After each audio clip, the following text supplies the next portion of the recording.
Hi guys, Wendy Day from Rep Coalition here.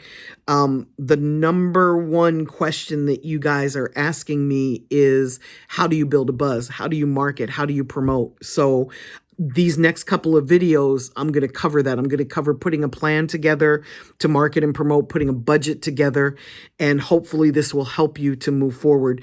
This is not a free industry. So these videos might depress you a little bit because you may realize that it's going to take some money to do what you need to do. If it depresses you, I apologize for that, but better that you know now so that you can go get some money, either find an investor, get a job, whatever you need to do. If you need to market and promote yourself, it's very difficult to do that without any money at all. So having said that, I want to talk about putting a plan together, a marketing plan. The way that I do it is I do a little bit of research. So when my clients come to me, I'm listening to their music and I know what lane they're in. So I know whether their music is more club or radio or commercial or street or underground or intelligent, meaning lyrical. And because I've been doing this for so long, I know who the fans are that need to be reached for all of the different types of music. I then go and do some research. I find artists that have similar music that are already successful, and I look at who their fan base is, where they're making their money, what markets they're in.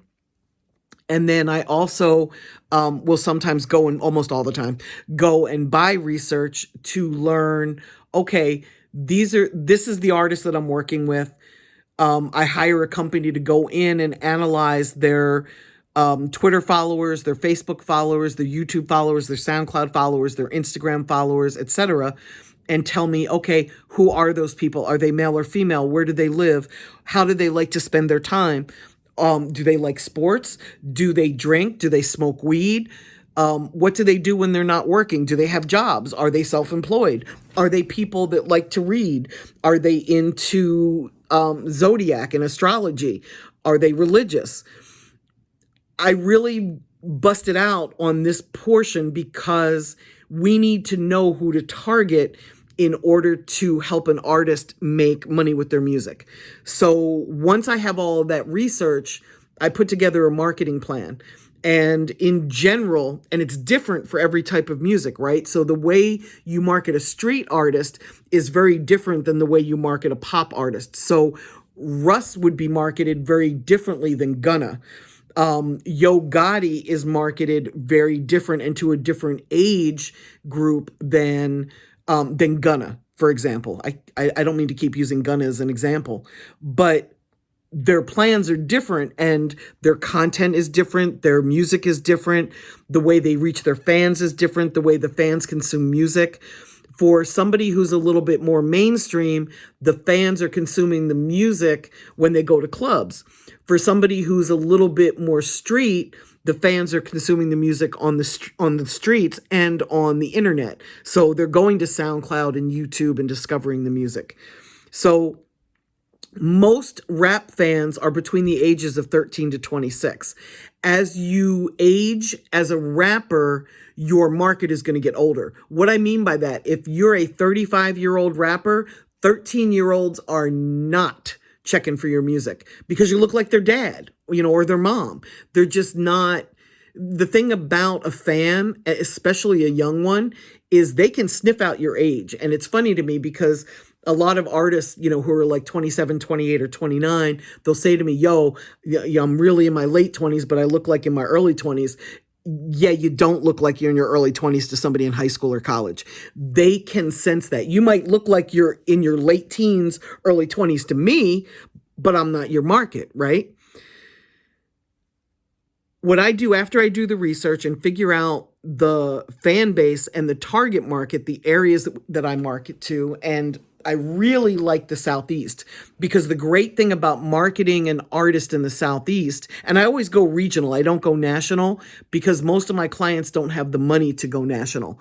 So the thing that I like about the Southeast is the fans will support an artist who's new. Whereas like in the Northeast, like the New York area, if you're not Jay-Z or somebody who's well known, the fans really aren't going to pay $10 to come see you perform. The fans really aren't going to support your music. They're not going to wear your t-shirts. But in the Southeast, the fans are more open to artists that aren't fully established yet. And I love that. The Midwest also somewhat open to that. The West Coast, it's a little harder, but not as hard as like the Northeast. And the Northeast is just really hard. And I know that every person who lives in a city or a town says to me that their town or their city is full of haters. And it's true. Every city is a hater until you're famous. And then once you're famous, they will swear to God that they have listened to your music since day one, which is really very funny because we all know they're full of shit. But coming back to your marketing plan, I want you to put a list together of all the things that you want to do in the areas that you want to hit, and then figure out exactly what you need to do that. So for example, if you're based in Atlanta, your market is going to be, for the most part, a 5-hour driving radius of Atlanta. So on a map, you're going to draw a circle in a 5-hour driving radius from Atlanta. And the reason it's 5 hours is because that's what you can kind of do in one day if you had to, right? So if you were living in Atlanta and you needed to go do a show in Birmingham, Alabama, technically you could drive to Birmingham, Alabama, do the show, turn around and come right back home. So if money and budget is an issue, a 5-hour driving radius just kind of works, right? So and even if money isn't an issue, let's focus on the 5-hour driving radius. So that's going to be your market. You're going to want to market and promote yourself and your music, both physically and online, on the internet, on social media, in that area. That's your focus. That's your target market. So you need to figure out, okay, how many cities are in that 5-hour driving radius? And sticking with the same example, it's Birmingham, Montgomery, Mobile, Alabama. It's Columbus, Georgia. Augusta, Georgia. Athens, yes, but Augusta, Georgia. I'm doing this like in order, so bear with me. Jacksonville, Florida. Tallahassee, Florida. Let's come up the coast. Let's come right up I-95. So Savannah, Georgia, Charleston, Columbia, South Carolina, Greenville, South Carolina, Charlotte, North Carolina. Now you're right on that 5-hour edge, right? Raleigh-Durham, Fayetteville, North Carolina.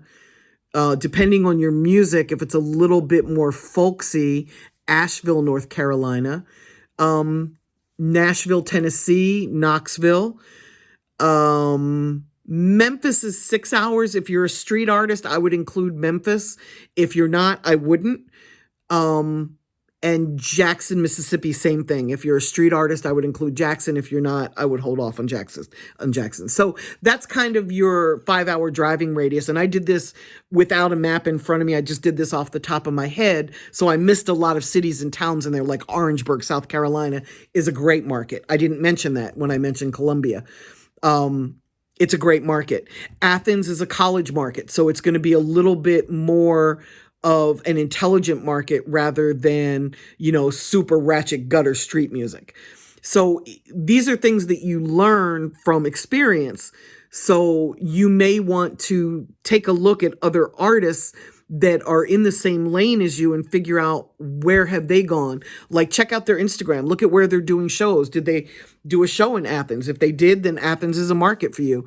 If they did a show in Orangeburg, then Orangeburg is a market for you. If, and don't use superstars as examples when you do this. Like don't use Drake, don't use Young Thug, don't use Future.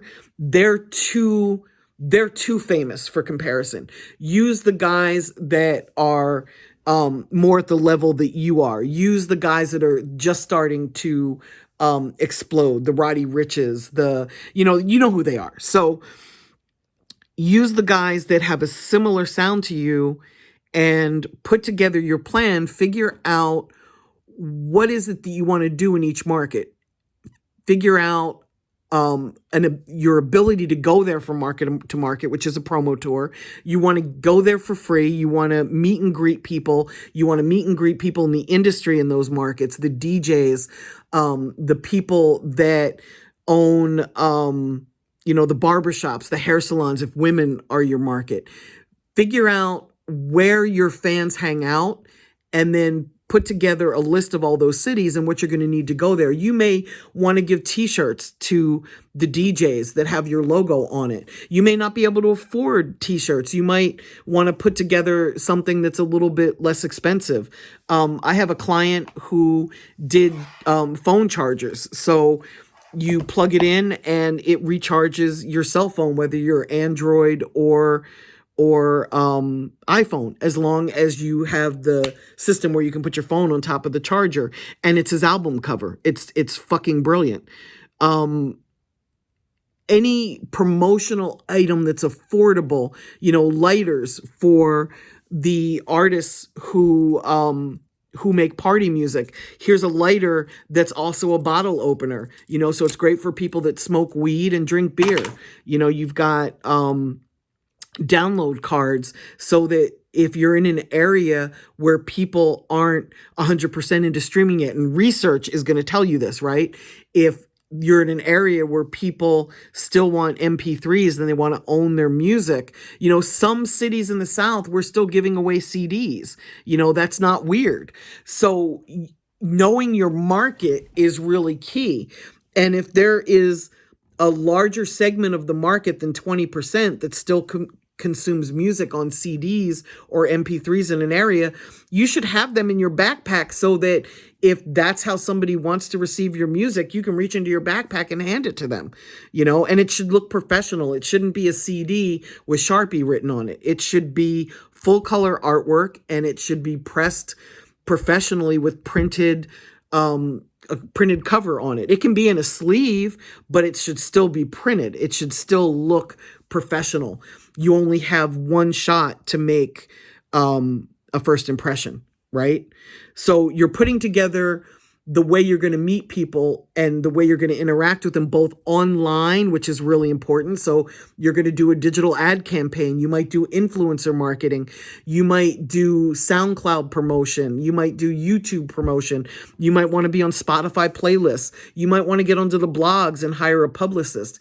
And a word of advice about that, in my experience, it's really hard to get on the blogs until you have a movement. So don't waste a lot of money on a publicist until you've actually got a fan base and a movement going, because you're not going to get on the blogs that matter if you're brand new and nobody knows who you are. That's a marketing plan. Putting down on paper exactly how you're going to do this and making a list of all the tools that you need is going to help you in the next video that I'm about to make, which is going to talk about budget. So thanks for tuning in. I know it's really hard to talk about a marketing plan. I did it in 13 minutes. There's no way to cover everything. So this is very basic. I focused more on the in-person stuff than I did on the internet. Digital is way more important than in person. But the reason that I focused on it so much is it's the area that most of you don't do. So I stressed it not because it's more important, but because it's the area where most of you forget to market and promote yourselves. You're great at social media marketing. You're great at digital marketing. You're great at buying Google ads and Facebook ads, but you really suck at getting out there and going from market to market and shaking hands and kissing babies and taking pictures with fat girls. And that shit really matters. That's the stuff that's going to boost your career to that next level. And it's going to do it regionally so that you can either start making money with your music or you can start attracting record labels if getting a deal is your goal. And we talked about that in an earlier video as well. So you see how we're putting the puzzle pieces together now? Okay, guys, I'm going to come back and talk to you about budgets in a minute. Bye. Tomorrow.